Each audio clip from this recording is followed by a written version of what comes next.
Welcome to Udan Academy. Once again, I am Deepika Yadav and I am here with a new topic of chemistry, some basic concepts of chemistry, part 1. क्योंकि जो basic concepts of chemistry का जो ये chapter है ये थोड़ा सा बड़ा होता है, इसी वजह से मैंने इसे पार्ट 1 और पार्ट 2 में डिवाइड करके आपको समझाया है ताकि हमें चीज़ें बेटर तरीके से समझ आ सकें. So with this very first video, I am here with the topics I am going to take in the chemistry. अभी तक मैं बायोलॉजी के भी कुछ टॉपिक्स ले रही थी, उसके साथ में ही मैं केमिस्ट्री के भी टॉपिक्स ले रही हूँ. And chemistry before commencing our topic, chemistry students को काफ़ी हार्ड लगता है. कुछ स्टूडेंट्स के लिए इंटरेस्टिंग भी होता है, but the very important thing is कि केमिस्ट्री एक बहुत ही क्यूरोसिटी का सब्जेक्ट है. बहुत सारी चीज़ें होती हैं, बहुत सारी रिएक्शंस हैं जो डेली लाइफ में हो रही होती हैं और हमारे अंदर एक जिज्ञासा होती है जानने की कि क्यों हो रही हैं, कैसे हो रही हैं, किस फैक्टर्स की वजह से हो रही हैं. तो वही सारी चीज़ें जो हैं हम वो केमिस्ट्री में पढ़ते हैं. और किसी भी सब्जेक्ट को पढ़ने से पहले हमेशा कुछ बेसिक टर्मिनोलॉजी होती है जो हमें जान लेनी चाहिए, ताकि जैसे जैसे हम उस सब्जेक्ट को डीपली पढ़ना स्टार्ट करें तो वो जो हमारे सामने टर्म्स आते हैं तो हम लोग कंफ्यूज नहीं हों. तो इसी वजह से जो सबसे पहला टॉपिक लिया है ये मैंने some basic concepts of chemistry लिया है, पार्ट 1 लिया है.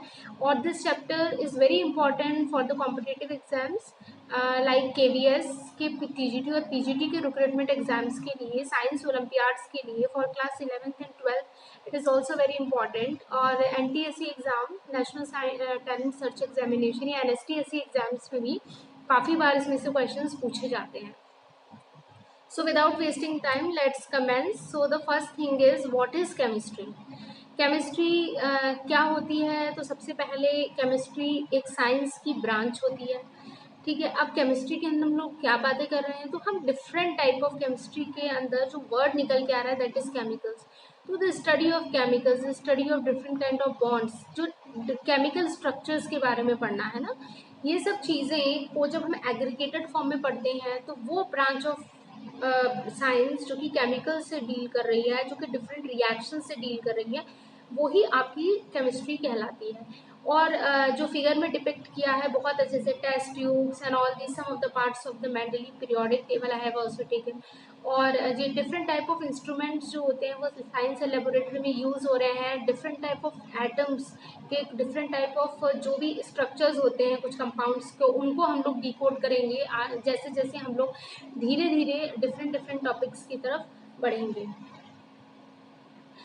केमिस्ट्री को अगर हम लोग इस वर्ड को डिकोड करते हैं तो केमिस्ट्री में C stands for, it's just the assumption. अगर हम केमिस्ट्री को समझना चाहते हैं कि हमारी डेली लाइफ में केमिस्ट्री का क्या यूज़ है, या फिर कि what are the different aspects in which chemistry is affecting us, chemistry कहाँ कहाँ है, तो फ्रेंड्स इसमें C को हम लोग ये मान सकते हैं community. H stands for health, यानी कम्युनिटी के सेक्टर में केमिस्ट्री इज इम्पॉर्टेंट. हेल्थ के टाइम पे फिर केमिस्ट्री इज इन्वॉल्व. क्यों? क्योंकि हम जो भी मेडिसिन से रिलेटेड ड्रग्स ले रहे हैं, डिफरेंट काइंड ऑफ ड्रग्स ले रहे हैं, मेडिकेशन ले रहे हैं, तो वो ड्रग्स हैं क्या, जो उनका पूरा कंपोजिशन है, it is again of the different kind of chemicals, different kind of salts.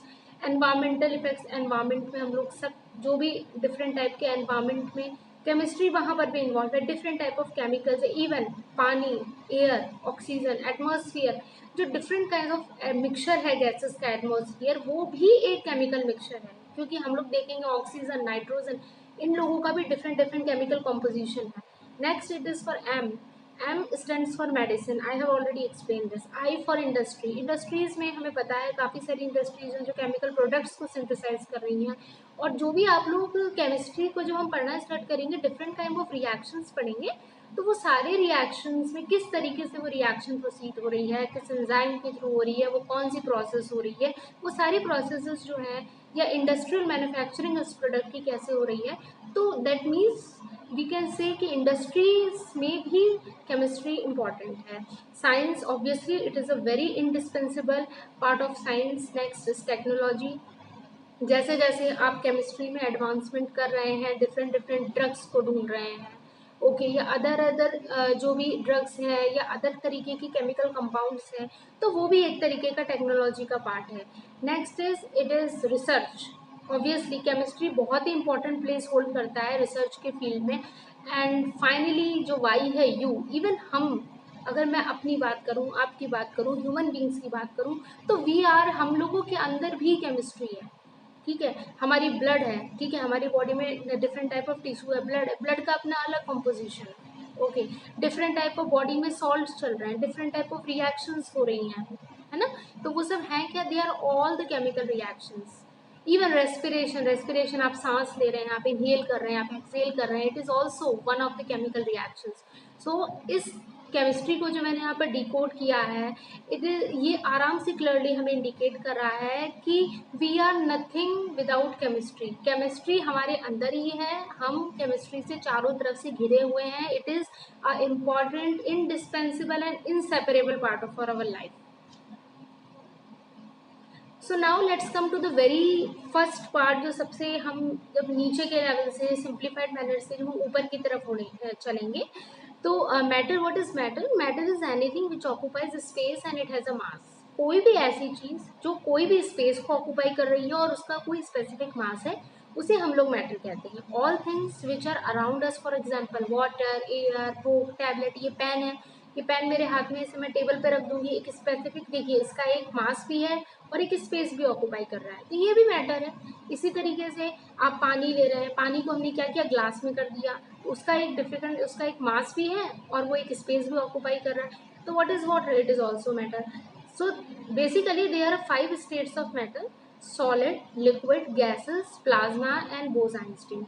Solid, liquid, gases काफ़ी कॉमन है, हम सब जानते हैं। सॉलिड जैसे टेबल है ना, ये सॉलिड है। लिक्विड जैसे वाटर है। गैस जैसे हमारा ऑक्सीजन है, नाइट्रोजन है। और ये जो सॉलिड, लिक्विड, गैसेस है, काफ़ी सारे फैक्टर्स हैं, but basically on the basis of presence of intermolecular force. Intermolecular force कितना ज़्यादा है, किस एक्सटेंट तक है, उसके बेसिस पर सॉलिड, लिक्विड और गैसेस जो है, ये 3 तरीके की जो आपकी स्टेट्स ऑफ मैटर है, इनको बेसिकली हम लोग डिफ्रेंशिएट कर रहे हैं। अभी मैं इसको डीप में नहीं पढ़ाऊंगी, because I am going to take a separate video, a separate chapter on this, then we will go in deep into this topic. 3 states of matter, they are inconvertible under different conditions of temperature and pressure. Temperature और pressure के पर depend करते हुए ये जो states of matter हैं, ये इंटरकन्वर्टिबल है। कन्वर्टिबल का मीनिंग होता है एक फॉर्म से दूसरे फॉर्म में चले जाना, ओके। तो उन प्रोसेसेस को नेम दिया है, जैसे सॉलिड से जब लिक्विड कोई चीज़ बन रही है तो उसे मेल्टिंग कहते हैं। जब हम टेम्परेचर इंक्रीज करते हैं तो सॉलिड से लिक्विड बन गया। जैसे बर्फ है, बर्फ को आपने फ्रिज से निकाल कर बाहर रख दिया, धीरे धीरे पानी में कन्वर्ट हो रही है, वाटर में कन्वर्ट हो रही है, तो that is an example of melting. Similarly उसी का उल्टा, अगर लिक्विड से कोई सॉलिड हो रहा है, पानी होता है, हमारे पास वी है वाटर, हम लोगों ने उसे फ्रीजर में ट्रे में जमा कर रख दिया, अल्टीमेटली हम लोग क्या देख रहे हैं कि it has converted into ice, okay.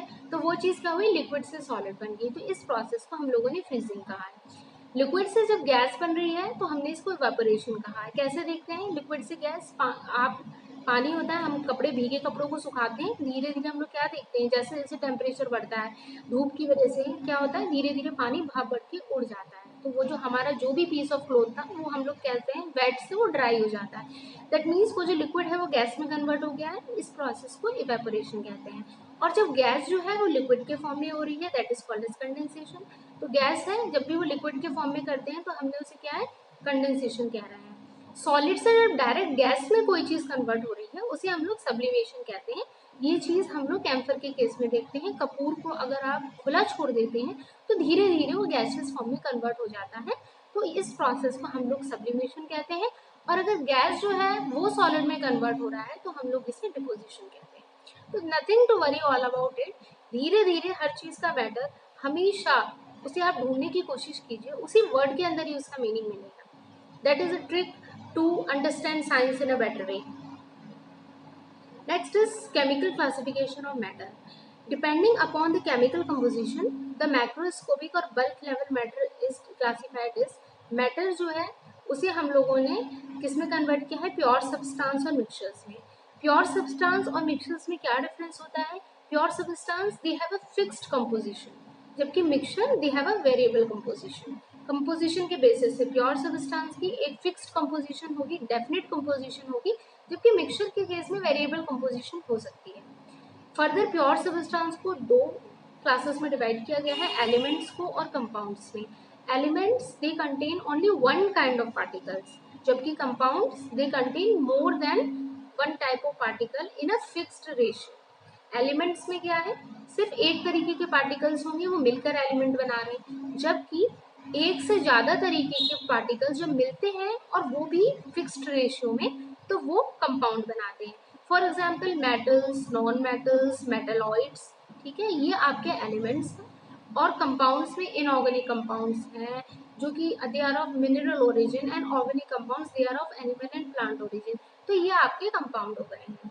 Metal, non metals, metalloids, ये एक बहुत ही डाइवर्सिफाइड रीजन है केमिस्ट्री का, जो कि एक अलग वीडियो में मैं आपको उसको पूरी तरीके से प्रॉपरली समझाऊंगी, क्योंकि मेटल, नॉन मेटल और मेटलॉइड्स, इनको हम लोग अभी तक के लिए बस इतना समझेंगे कि एलिमेंट का एग्जाम्पल है ये तीनों, मतलब मेटल, नॉन मेटल्स और मेटलॉइड्स जो होते हैं एलिमेंट्स होते हैं। बट डीप अगर हम पढ़ेंगे कि मेटल क्या होते हैं, नॉन मेटल क्या होते हैं, मेटलॉइड्स क्या होते हैं, इनको किस तरीके से क्लासीफाई किया गया है, किस तरीके के रिएक्शंस परफॉर्म कर रहे हैं, पीरियोडिक टेबल में ये कहाँ है, तो ये सारी चीज़ें जो है मैं अलग वीडियो में कवर करूँगी। नेक्स्ट, जब हम मिक्सचर की बात करते हैं, मिक्सचर को दो टाइप के मिक्सचर्स में किया, होमोजीनस एंड हेट्रोजीनस। होमो का मतलब होता है एक जैसा, और hetero that means different. As the name indicates, homogeneous mixture they have a uniform composition throughout, जैसे सॉल्ट सॉल्यूशन या शुगर सॉल्यूशन। और जो हेट्रोजीनस मिक्सचर्स है they have non uniform composition throughout, जैसे कोलॉइड्स और alloys. तो homogeneous mixture कैसे हो गए, जैसे आपने सॉल्ट सोल्यूशन बनाया तो आपने चीनी पानी में मिलाई, अच्छे से पूरी तरीके से घुल जाएगी। ऐसा सोल्यूशन मिक्सचर बनेगा जिसमें जब अच्छे से आप उसे मिक्स कर देंगे तो हम आइडेंटिफाई नहीं कर पाएंगे कि चीनी कहाँ है, चीनी का पार्टिकल नहीं दिखेगा। इसी तरीके से नमक का हम लोग देख रहे हैं। तो इस तरीके का जो मिक्सचर है ये होमोजेनस मिक्सचर कहलाता है। जबकि हेट्रोजीनस मिक्सचर कैसे होते हैं, कोलॉइड्स होते हैं, जैसे जेल लाइक स्ट्रक्चर, ठीक है, और एलॉयज होते हैं। तो ये जो है ये हेट्रोजीनस मिक्सचर का है। तो ये केमिकल क्लासिफिकेशन ऑफ मैटर के बेसिस पर, है ना, मैक्रोस्कोपिक और बल्क लेवल पर मैटर को क्लासिफाई किया गया है। अगेन यहाँ पर ध्यान देने वाली बात है, macroscopic level, the things we can see, okay, they are microscope. Microscopic जो कि बियॉन्ड आवर विजन है, तो हम माइक्रोस्कोप की सहायता से देख रहे हैं। बट माइक्रोस्कोपिक जो बल्क लेवल की बात कर रहे हैं, we are able to see it और we are able to differentiate it, okay. Next is what are the properties of matter. बहुत बार हम लोग सुनते आते हैं कि उसकी फिजिकल प्रॉपर्टीज क्या है, उसकी केमिकल प्रॉपर्टीज क्या है। तो नाउ इट्स हाई टाइम कि हम समझें कि फिजिकल प्रॉपर्टीज और केमिकल प्रॉपर्टीज होती क्या है। Those properties which can be measured और observe without changing the identity और the composition of substance, they are called as physical properties. ऐसी प्रॉपर्टीज जिनको हम आराम से मेजर कर सकते हैं, जिनको हम आराम से माप सकते हैं बिना बदले किसको, उसकी आइडेंटिटी को, उसकी कंपोजिशन को, ठीक है। तो ऐसी प्रॉपर्टीज फिजिकल प्रॉपर्टीज होती हैं, जैसे कलर, ओडर, ओडर यानी smell, melting point, boiling point, density, ये सारी है फिजिकल प्रॉपर्टीज। केमिकल प्रॉपर्टीज क्या होती हैं, those properties which require a chemical change to occur for their measurement और observation, they are called as chemical properties. ये उस तरीके की प्रॉपर्टीज होती हैं जो कि हमेशा एक केमिकल चेंज को डिमांड करती हैं। केमिकल चेंज होगा तब इन प्रॉपर्टीज को हम मेजर कर सकते हैं।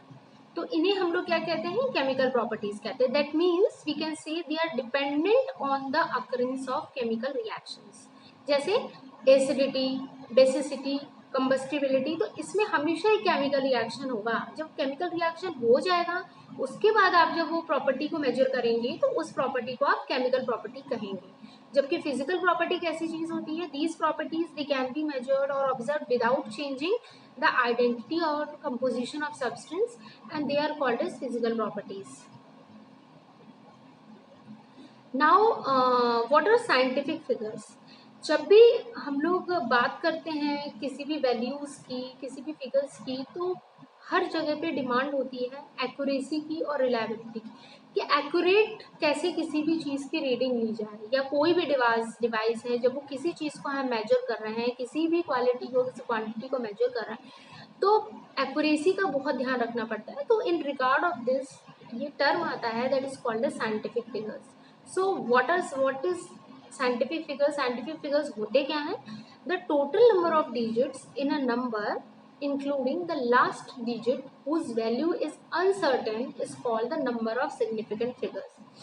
डेफिनेशन से अच्छे से समझने के लिए हम एग्जाम्पल्स के थ्रू देखते हैं. कुछ रूल्स होते हैं, रूल्स को हम लोग समझते हैं पहले फ्रेंड्स. उसके बाद जब हम धीरे धीरे रूल्स को एग्जाम्पल के साथ समझेंगे तो आई होप कि ऑप्टिमिस्टिक हूँ मैं इस चीज़ के लिए कि आप लोग को साइंटिफिक फिगर्स समझ में आ जाएंगे. तो रूल्स क्या होते हैं? All non zero digits are significant.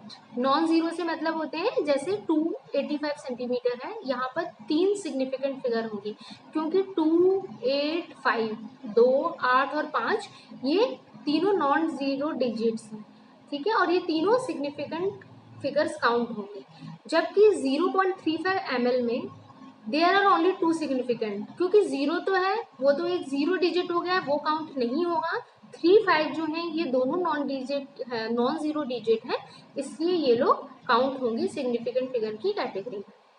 Next, zeros between 2 non profit zero digits are significant. For example, जब आप 0.35 ml को देखते हैं तो there are 4 significant figures 0.35 ml and they are 2 significant figures.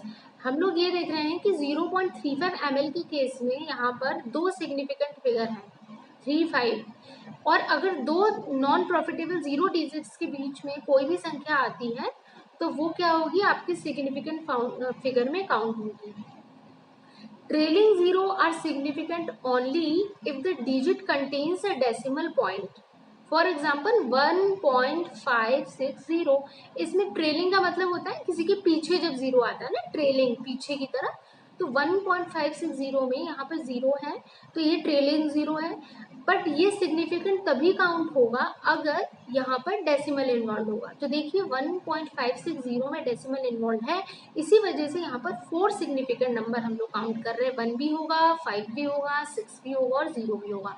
But जब हम 450 को देख रहे हैं, 450 को देख रहे हैं तो यहाँ पे कोई भी डेसिमल नहीं है और जीरो कैसा है, ट्रेलिंग जीरो है. तो यहाँ पर सिर्फ 2 सिग्निफिकेंट फिगर काउंट होंगे जो कि 4 और 5 होंगे. Okay friends, next and last, leading zeros are not significant because their purpose is simply to place the decimal point. For example, 0.05, there is only one significant figure.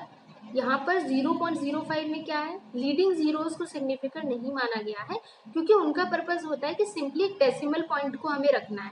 तो देखिए यहाँ पे 0.05 है तो यहाँ पर एक ही सिग्निफिकेंट फिगर काउंट होगा जो कि 5 होगा, क्योंकि 0 और 0 ये दोनों क्या है, लीडिंग जीरोस हैं. जबकि इन देखिए दूसरी आप जो यहाँ पे दी हुई ये संख्या उसे देखें, 0.0060500, दे हैव 5 सिग्निफिकेंट फिगर्स. 5 क्यों हुए हैं, क्योंकि इसमें 60500 को काउंट किया है. कंफ्यूज नहीं होना है, 6 से पहले के जो जीरोज हैं वो लीडिंग जीरोज हैं क्योंकि उनको हम लोग को डेसिमल पॉइंट को रखना था, इसलिए हम लोगों ने उनका पर्पस यहाँ पर लिया है. इसीलिए 6 से पहले के जो 3 जीरो हैं वो काउंट नहीं होंगे सिग्निफिकेंट फिगर्स में. और लास्ट में 605, 6 और 0 दोनों नॉन जीरो हैं, इसलिए इनके बीच का जीरो काउंट होगा. और 5 के बाद में 2 जीरो है, they are trailing zeros as I have already told you. और ट्रेलिंग जीरो मैं क्यों कंसीडर कर रही हूँ, क्योंकि यहाँ पर डेसिमल पॉइंट है. ओके, तो कोई कंफ्यूज होने की ज़रूरत नहीं है. इसीलिए जो लास्ट की जो मैंने आपको ये जो नंबर दिया है दैट इज 0.0060500, इसके अंदर 5 सिग्निफिकेंट फिगर्स होंगे. तो आई होप फ्रेंड्स कि अब हमें इन रूल्स की सहायता से we are able to understand significant figures किस तरीके से काउंट करने हैं. कई बार आपके सिग्निफिकेंट फिगर्स का क्वेश्चन CSI या नेट में भी पूछा जाता है, इसीलिए I have already mention you कि ये जो इनिशियली जो भी जो हम लोग पढ़ रहे हैं केमिस्ट्री में, ये सारे पॉइंट्स बहुत इंपॉर्टेंट होते हैं क्योंकि कई बार MCQs में कवर हो जाते हैं. और MCQs they also form a very important section of the competitive examinations. इसीलिए इनको छोड़ के जाना बिल्कुल भी ठीक नहीं होगा. And with this that is the topic of significant figures. I am signing off friends and बहुत ही जल्दी मैं आपको नेक्स्ट वीडियो में आपसे मिलूंगी with the part 2 of the same video. इसी के साथ इसका पार्ट 2 हम पढ़ेंगे जिसके अंदर हम डिफरेंट लॉज पढ़ेंगे, लॉज ऑफ जो कंपोजिशन से रिलेटेड लॉज हैं ठीक है, वो सारी या अलग तरीके की जो भी डिफरेंट टाइप ऑफ मासेस से रिलेटेड टॉपिक्स हैं, है ना, और सॉलिड, लिक्विड और गैस, जो तीनों मैटर की जो मैंने आज स्टेट्स आपको पढ़ाई हैं, बोर्स, आइंस्टाइन वगैरह, इन सबको हम डिटेल में पढ़ेंगे in the part 2। So friends, all the best. I hope आपको ये वीडियो पसंद आई होगी, जो टॉपिक्स मैंने एक्सप्लेन किए हैं वो आपको अच्छे से समझ आई होगी। And thanks for watching the video and kindly subscribe our channel. Thanks a lot.